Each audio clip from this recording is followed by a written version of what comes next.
Alright guys, welcome back to another one. Yeah, we're continuing on with the mini shells today. 24 gauge. See how long this haul actually is. I was aiming for about 1 3/4. This one is exactly 1 3/4. That's what the federal mini shells are. I'll show you right here.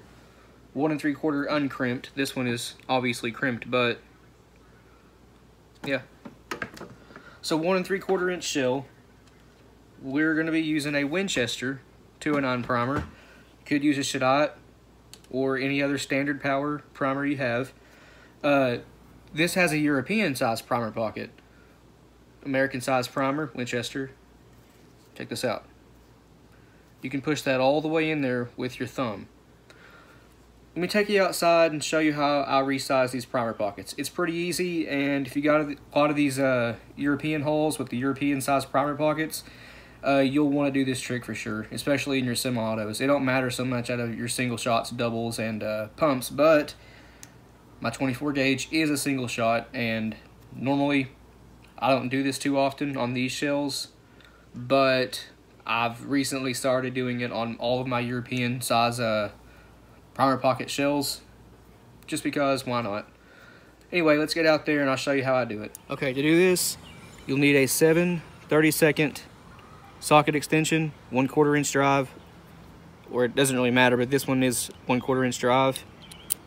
Of course, socket extension, your hull, shell plate off your door. You'll want any hard surface to do this. If you have like a metal surface, you don't need this, but since this is wood, I'm using the primer door. You'll want to take this and set it right inside the hull above the primer pocket hole. Get you a hammer and just give it a few hits. That looks like it did it. 1 second. Oh, that fell in the grass. And yeah, you'll notice this right here. You cannot push it in by hand anymore. That is resized to American size dimensions. Well, how about that? Pretty simple, huh? Okay. This hull right here has not been resized yet, just deprimed. Now, this is one of those hulls that I mentioned in a previous video has been loaded 6, 7, 8, 9 times. Who knows at this point? But the crimp on it finally gave out on me. So I've been doing this whole mini shell series. Figured why not cut this one down to 1 3/4 inches and turn it into a mini shell. So that's what we're doing. To resize these, you'll need a 16 gauge to 24 gauge chamber adapter from Little Skeeters. It lets you shoot 24 gauge out of your 16 gauge shotgun. Put it up in there. And where did I put the resize ring? Right here. 16 gauge Lee Lodahl resize ring. Normally you would load these, or not load them, but resize your 16 gauge holes with the rings facing up like this right here. But to resize the 24 gauge, you'll want it upside down. Place it on the chamber adapter and then resize it like normal.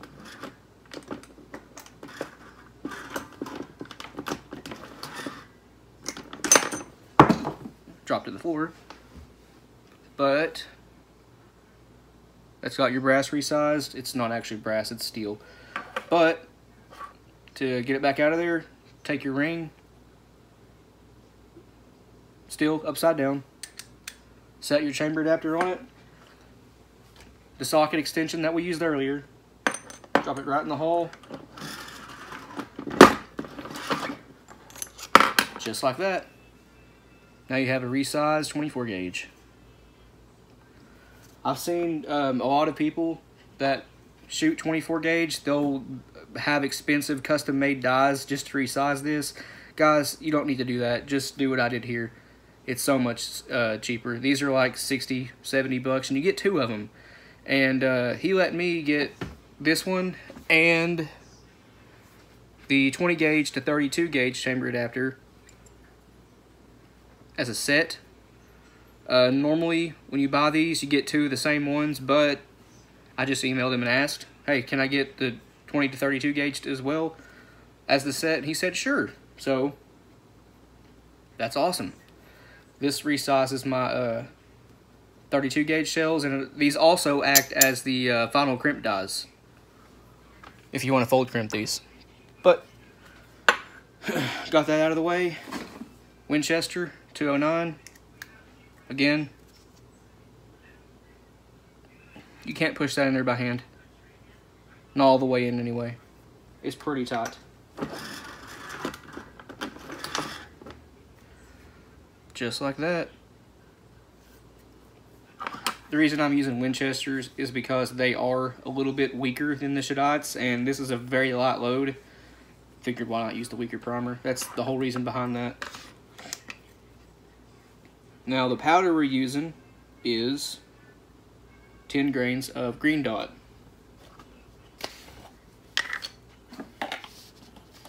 Just 10 grains. Should be 10.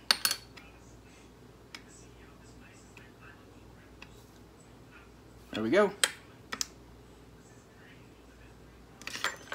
All right.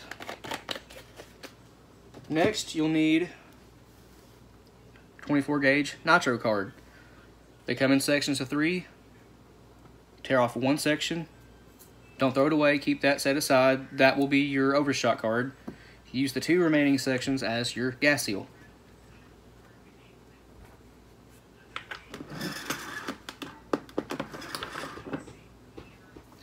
Just like that.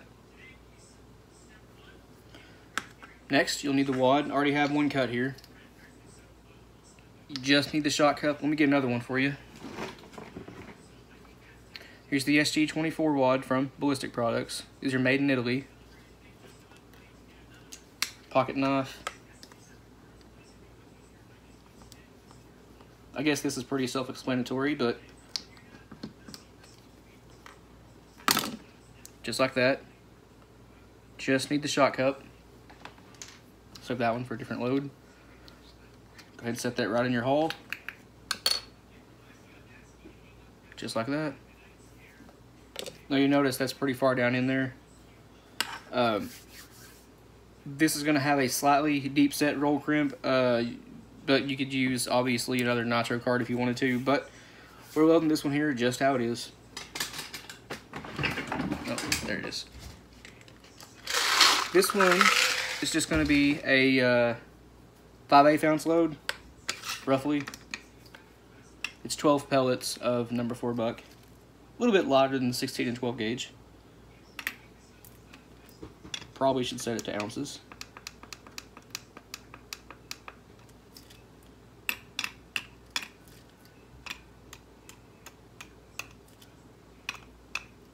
Again, that's 12 pellets.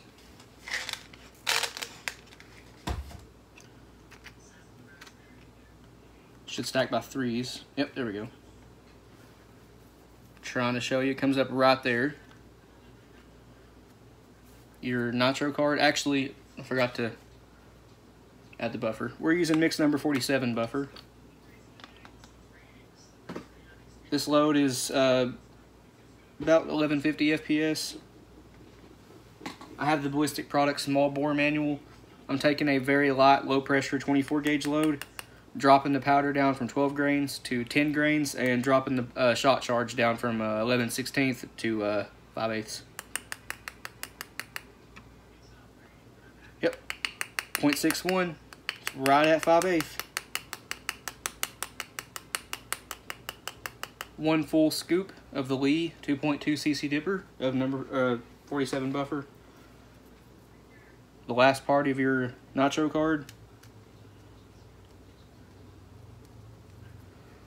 Just like that. Ballistic Products 24 gauge roll crimp tool. This one shouldn't give me the trouble that the 16 gauge one gave me. Those Federal holes, the plastic is very thick and tough on them. These Fuyokis are very thin.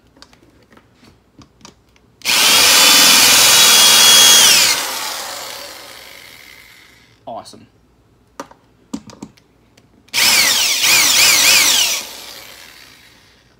Very nice roll crimp.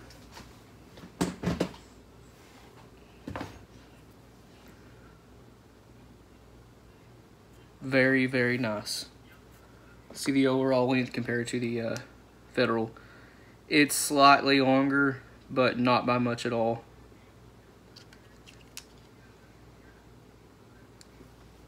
And to tell you the truth, the loads are not all that different. In fact, this one's more powerful. You don't have as many pellets, 3 less, but it's higher velocity. 12 pellets. This is probably 100 to 125 FPS faster than the Federals. That box is claiming 1200 FPS, but it's using 12 grains of green dot.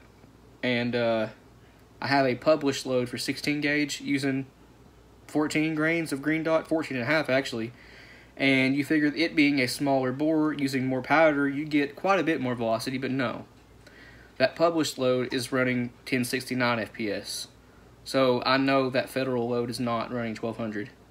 It might be around 975, 1000. But this is running over 1100 FPS for sure. Like I said, you only get 12 pellets, not 15, but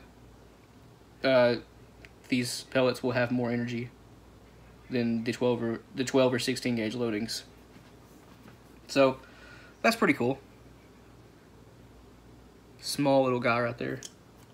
Here's a full length 2.5 inch 24 gauge. Quite a bit shorter. But well, thank you guys for watching. If you got any questions, comments, leave them in the comments below and I'll get back to them. And we'll see you in the next one. One more thing before we go. You guys that actually have 24 gauges, this is just to show you that the resizing thing actually does work. Look how easy this chambers and ejects.